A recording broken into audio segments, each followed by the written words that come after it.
Hello दोस्तों आज हम चर्चा करेंगे सीटेट पेपर 2 की प्लानिंग के बारे में, अर्थात इस सीटेट पेपर 2 को किस तरीके से क्वालिफाई किया जाए और इसके लिए क्या क्या हमारी स्ट्रेटेजी होनी चाहिए और किन किन बुक्स को फॉलो करना चाहिए। इसके साथ ही दोस्तों मैं अपनी प्लानिंग के बारे में बताऊंगा कि किस तरीके से मैंने इस सीटेट पेपर 2 के को क्वालिफाई किया था और उसके लिए मेरी स्ट्रेटेजी क्या थी और कौन कौन सी बुक्स को फॉलो किया था और इन सभी के बारे में चर्चा करेंगे। तो दोस्तों शुरू करते हैं सीटेट पेपर 2 की प्लानिंग के बारे में। तो दोस्तों सीटेट पेपर 2 की प्लानिंग में सबसे पहले हम पढ़ेंगे मैथ्स एंड साइंस का पेपर 2 जो होता है, ये मैथ्स एंड साइंस के सब्जेक्ट से रिलेटेड, इसके बारे में हम चर्चा करेंगे। इसके बाद हम चर्चा करेंगे सोशल साइंस के बारे में। तो सोशल साइंस के बाद हम चर्चा बाद में करेंगे। सबसे पहले करते हैं मैथ्स एंड साइंस के बारे में। तो दोस्तों सबसे पहले इसके सिलेबस के बारे में हम चर्चा कर लेते हैं कि इसका सिलेबस है क्या। बेसिकली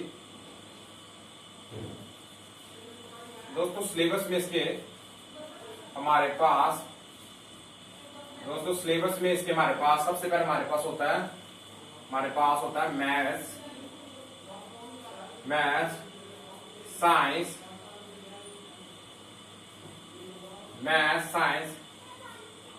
साइकोलॉजी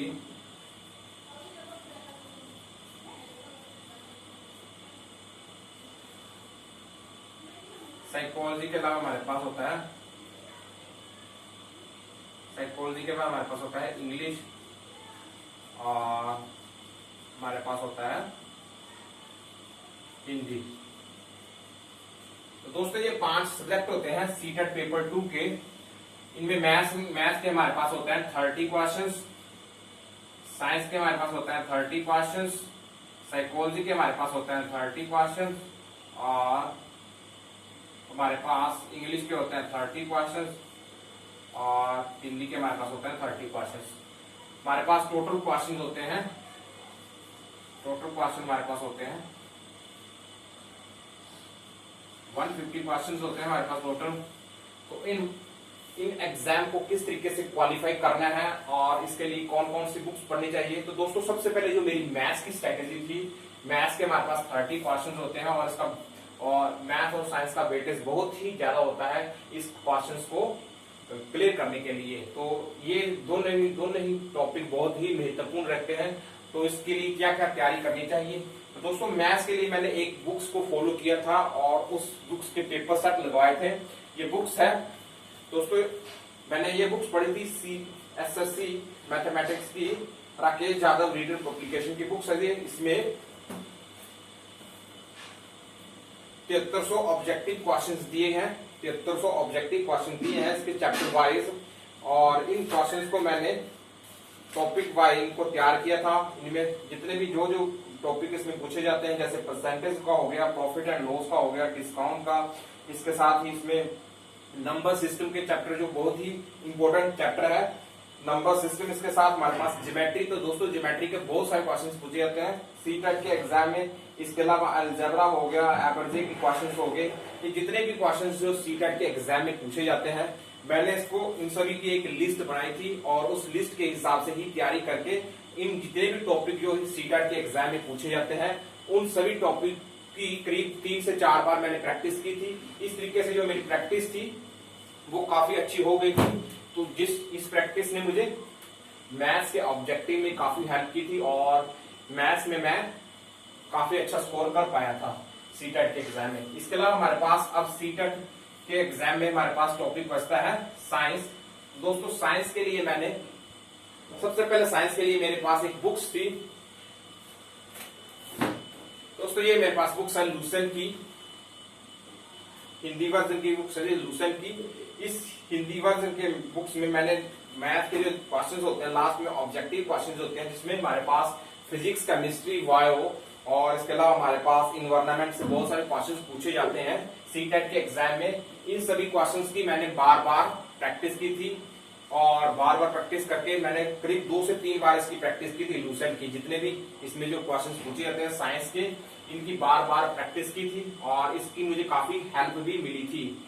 इसके साथ दोस्तों साइंस का भी वेटेज ज्यादा होने के कारण इसके साथ साथ मैंने इस साइंस के जितने एनवायरमेंट और इकोलॉजी से जितने भी क्वेश्चंस होते थे दोस्तों, उन सभी क्वेश्चंस को तैयार करने के लिए मैंने एक पर्टिकुलर यूट्यूब चैनल को भी सब्सक्राइब करके उसके जितने भी इन्वायरमेंट से क्वेश्चन जो सीटेट के एग्जाम में पूछे जाते थे उन सभी क्वेश्चंस को तैयार किया था, और इन सभी से मुझे काफी ज्यादा हेल्प मिली थी, और यही कारण था कि इन दोनों में मेरा स्कोर जो काफी हाई था।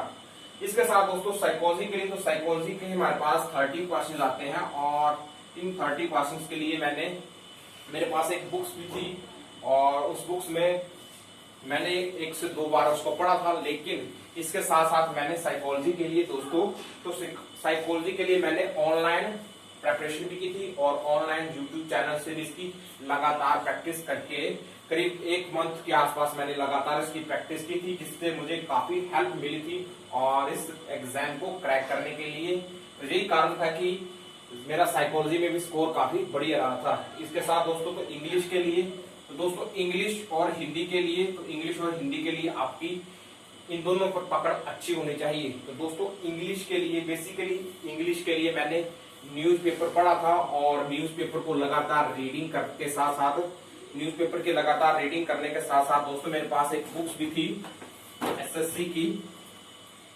ये एसएससी की बुक्स है, एमबी पब्लिकेशन की बुक्स है। इसको मैंने अच्छी तरीके से रिवाइज किया था, 1 से 2 बार रिवाइज किया था, और इसके जो प्रीवियस ईयर सेट को लगाया था, और जिससे कि इसमें जो जितने भी प्रीवियस ईयर में क्वेश्चंस के सेट के लास्ट में इसके दोस्तों इसकी वोकैब्स दी जाती है। इस वोकैब्स को मैंने बार बार रिवाइज किया था, और इन वोकैब्स को रिवाइज करने के साथ साथ दोस्तों मेरा जो न्यूज़पेपर को पढ़ के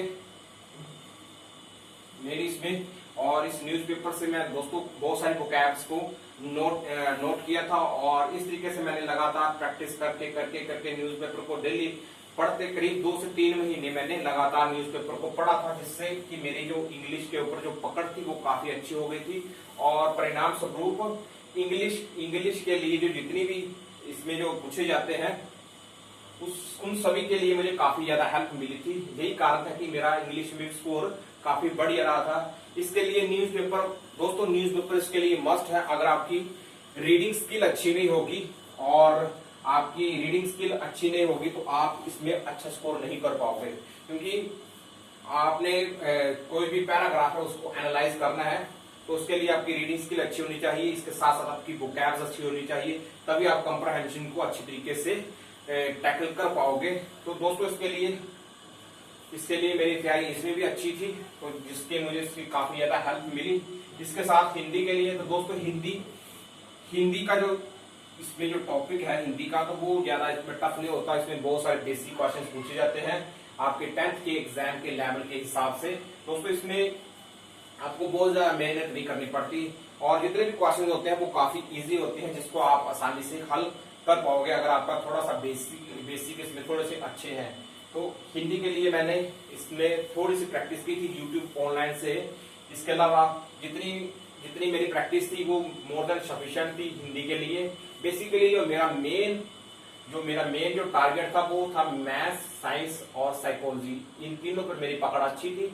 इसके साथ साथ इंग्लिश के लिए दोस्तों मैं लगातार न्यूज़पेपर के टच में था। 2 से 3 महीने मैंने अच्छी तरीके से 3 महीने का 6 महीने तक मैंने न्यूज़पेपर पढ़ी थी, जिससे मुझे काफी अच्छी है इसमें हेल्प मिल चुकी थी। और इसके साथ साथ मैं इसमें वोकैब्स भी लगातार नोट डाउन करता रहता था, जिससे कि मेरी जो पकड़ थी इसमें काफी अच्छी हो चुकी थी।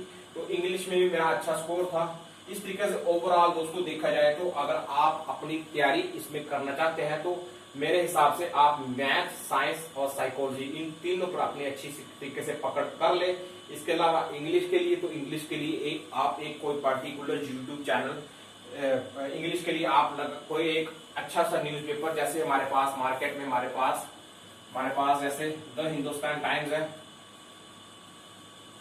इसके साथ द हिंदू न्यूज़पेपर भी है, कोई भी आप जब ट्रिब्यून भी हमारे पास द ट्रिब्यून भी है, कोई एक न्यूज चैनल को इसमें कोई एक न्यूज़पेपर को आप इसमें लगातार एक न्यूज़पेपर को लेकर के आप करीब 5 से 6 महीने लगातार लगवा करके 5 से 6 महीने लगातार न्यूज़पेपर को पढ़िए।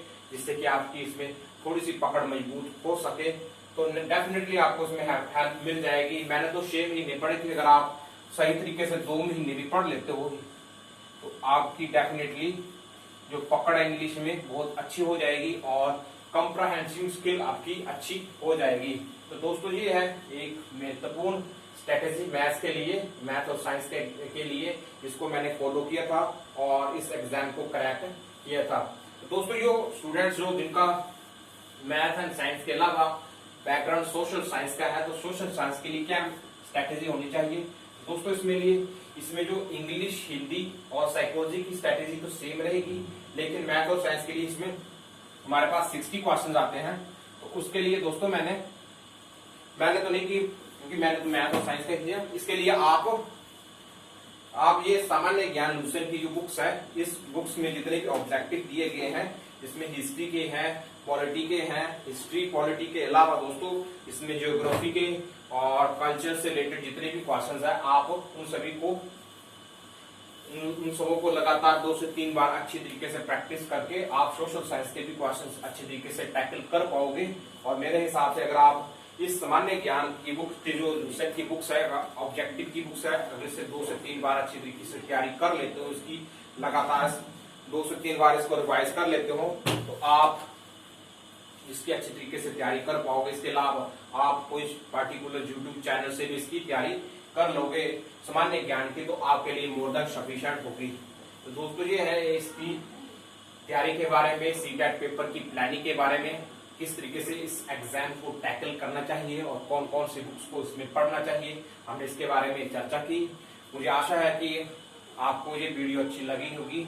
अगर आपको वीडियो अच्छी लगी है और मेरी प्लानिंग में थोड़ा सा दम लगता है, तो दोस्तों इस प्लानिंग को आप थोड़ा सा इसको एनालाइज कर सकते हो और इस तरीके से आप तैयारी कर सकते हो। अगर आपको वीडियो अच्छी लगी है तो प्लीज इस वीडियो को अपने दोस्तों के साथ जरूर शेयर कीजिए और वीडियो को लाइक कीजिए। धन्यवाद।